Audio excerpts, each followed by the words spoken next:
రాజకీయ వాతావరణాన్ని పక్కన పెట్టండి.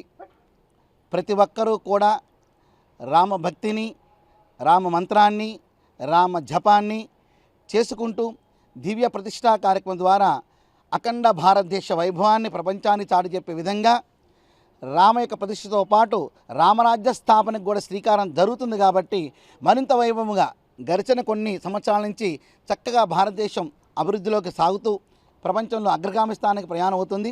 అయితే రామ ప్రతిష్ఠ ద్వారా మరింతగా పుంజుకుని విశ్వగురు స్థానానికి వెళ్ళే అవకాశం ఉంది.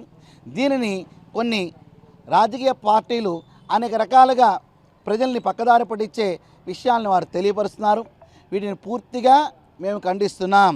ఎందుకంటే రాములు వారు ముఖ్యమా, మీకు బాబరు ముఖ్యమా అనే విషయానికి వెళ్తే 1959వ సంవత్సరం అనుకుంటా నెహ్రూ గారు ఆఫ్ఘనిస్తాన్లో ఉన్న బాబర్ సమాధిని దర్శించినట్టుగా, ఆ తర్వాత 9 సంవత్సరాలకి ఇందిరాగాంధీ గారు దర్శించినట్టుగా, ఆ తర్వాత రాజీవ్ గాంధీ గారు కూడా వెళ్ళినట్టుగా మనకు తెలియవస్తుంది. అంటే ఇటువంటి దేవాలయాల్ని, వేల దేవాలయాన్ని కొల్లగొట్టి ధ్వంసం చేసి వాటి మీద మత చిహ్నాలు కట్టుకున్న అన్న ఒక దుర్మార్గుడు సమాజకి దగ్గరికి వెళ్తాక మాత్రం మీకు అవకాశాలు కుదిరింది. మీ పార్టీకి ఇంత వైభవంగా ప్రపంచంలో అనేక దేశాలు, క్రిస్టియన్ దేశాలు, ముస్లిం దేశాలు కూడా ఈ రామప్రతిష్ఠ కార్యక్రమంలో పాల్గొంటూ అక్కడ హిందువులకి సహకరిస్తూ కూడా ముందుకెళ్తుంటే ఈ భారతదేశంలో పుట్టి ఇన్ని సంవత్సరాలు పరిపాలన చేసి మీరు ఈ ప్రతిష్ఠా కార్యక్రమం రాము అంటాం, దానికి రకరకాల వంకలు చుట్టము, ఇది ఎటువంటి మంచి నిర్ణయం కాదండి.